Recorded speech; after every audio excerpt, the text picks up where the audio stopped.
Nós estamos expondo a Bíblia e este é o módulo de número 13, Caim dominado pelo pecado. Nós vemos que Caim ficou indignado porque a sua oferta foi recusada e a oferta de Abel foi aceita por Deus. A sua oferta tinha sido feita com frutos da terra, mas o sacrifício que Deus havia instituído incluía o sacrifício de animais. Em Gênesis capítulo 4, versículo 5, nós vemos a indignação de Caim. Ao passo que de Caim de sua oferta não se agradou, irou-se, pois, sobremaneira Caim, e decaiu-lhe o semblante. Então disse o Senhor: por que andas irado? E por que decaiu o teu semblante? Se você proceder bem, não é certo que será aceito? Se todavia procederes mal, eis que o pecado jaz à porta. Seu desejo será contra ti, mas a ti cumpre dominá-lo. Nós vemos aqui que Caim ficou visivelmente perturbado, irou e decaiu-lhe o semblante. Ele apresentou ressentimento, ficou furioso, sentiu-se rejeitado. E o que levou ele a este comportamento foi a inveja de ter sido a oferta do seu irmão aceita. Isso lhe trouxe raiva, frustração e desapontamento. Ele buscava de Deus a aprovação pela sua atitude ao adorar a Deus.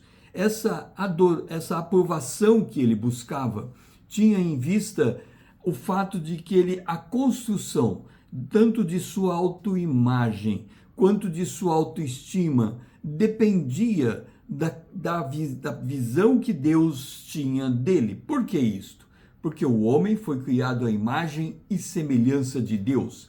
Assim como o filho busca a aprovação do seu pai para afirmar sua identidade, também o homem busca a aprovação de Deus para afirmar o seu comportamento e se perceber aceitável diante de Deus.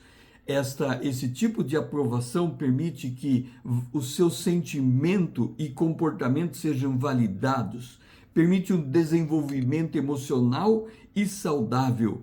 É um estímulo para melhorar quando a pessoa tem a bênção de Deus sobre a sua vida. O contrário é ter uma baixa autoestima, é demonstrar hostilidade e ressentimento, oposição e rebeldia.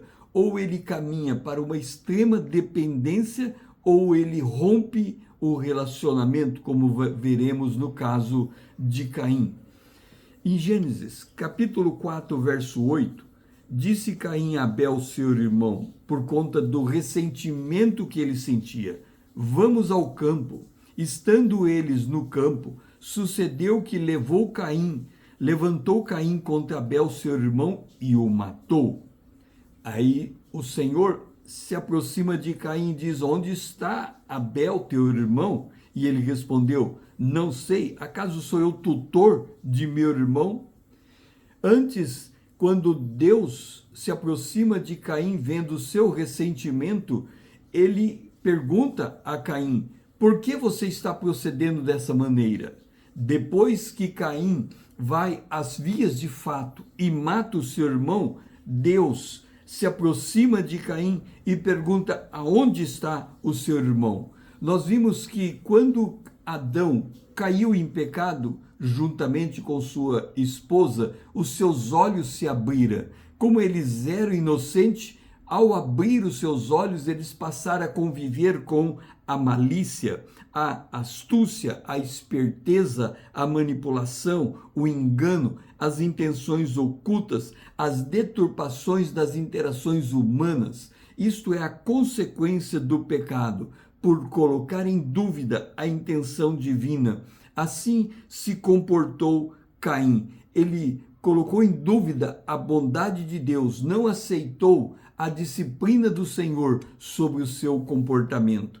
Em João, capítulo 8, versículo 44, mostrando essa índole da natureza humana que vai degradando o seu comportamento, ela tem uma razão de ser, porque a partir do momento em que Adão e sua esposa caíram em pecado, o mundo passou a ficar debaixo da influência maligna. Em João capítulo 8, verso 44, nós lemos: vós sois do diabo, que é o vosso pai, e quereis satisfazer-lhes os desejos.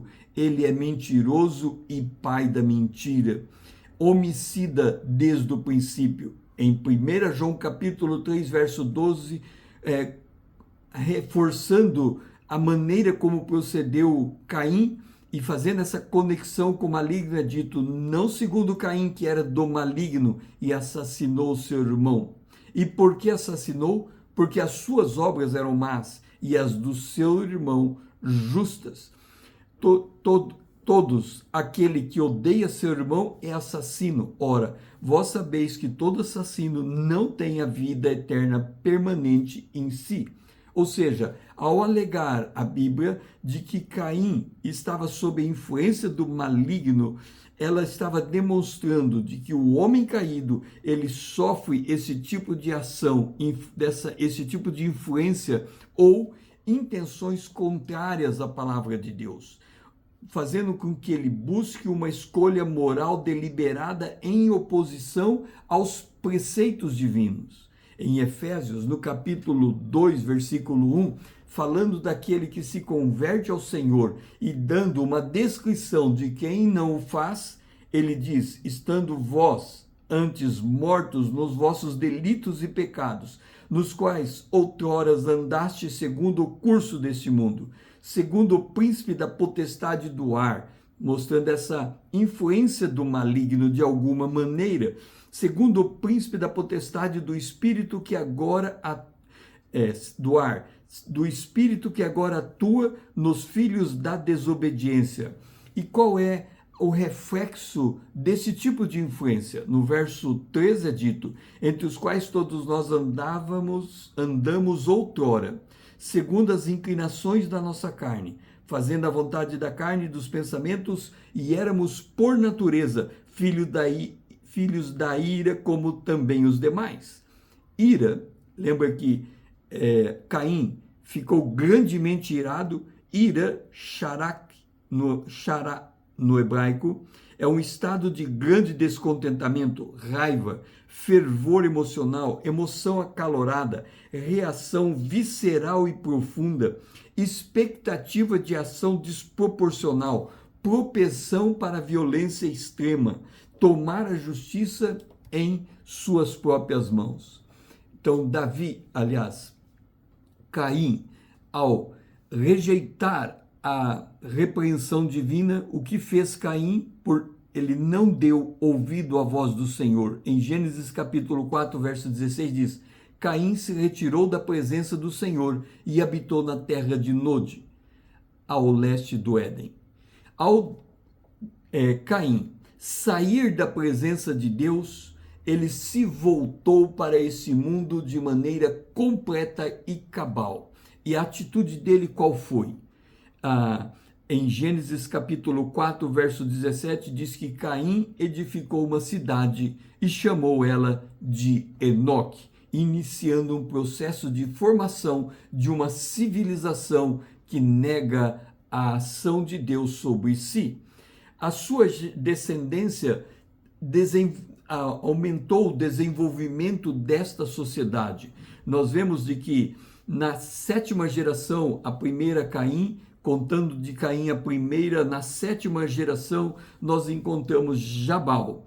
E Jabal, ele era pai dos que habitam em tendas e possuem gados. Então nós temos aqui o desenvolvimento da agropecuária. O seu irmão Jubal era pai de todos os que tocam harpa e flauta. Temos aqui o desenvolvimento da cultura. E Tubal-Caim era artífice de todo instrumento cortante de bronze e de ferro. Temos aqui o desenvolvimento da indústria. Ora, se nós temos o desenvolvimento da agropecuária, da cultura e da indústria, podemos dizer que tudo isto é desenvolvido a partir de um senso da negação da soberania divina sobre os atos humanos. Os homens constroem a sociedade por suas próprias mãos, porquanto eles fazem fora da presença do Senhor. E vem a pergunta: qual é o papel da linhagem santa nessa sociedade incrédula? Em Gênesis, no capítulo 4, verso 26, nós lemos: a Sete nasceu-lhe também um filho, qual pôs o nome de Enoque. Daí se começou a invocar o nome do Senhor. O papel daquele que tem relacionamento com Deus no meio dessa sociedade ímpia em que jaz no maligno é o de invocar o nome do Senhor, não se tornar prisioneiro do curso desse mundo. Jesus fez uma advertência em Lucas capítulo 21, verso 34. Acautelai-vos por vós mesmos, para que nunca vos suceda que o vosso coração fique sobrecarregado com as consequências da orgia, da embriaguez e das preocupações deste mundo.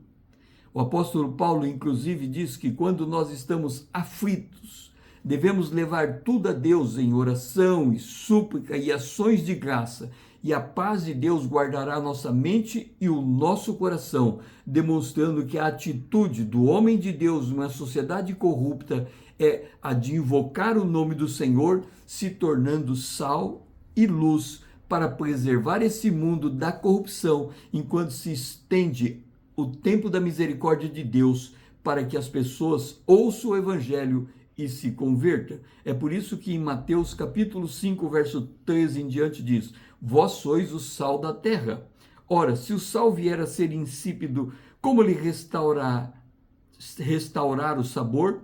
Para nada mais presta senão para ser lançado fora e ser pisado pelos homens. Vós sois a luz do mundo.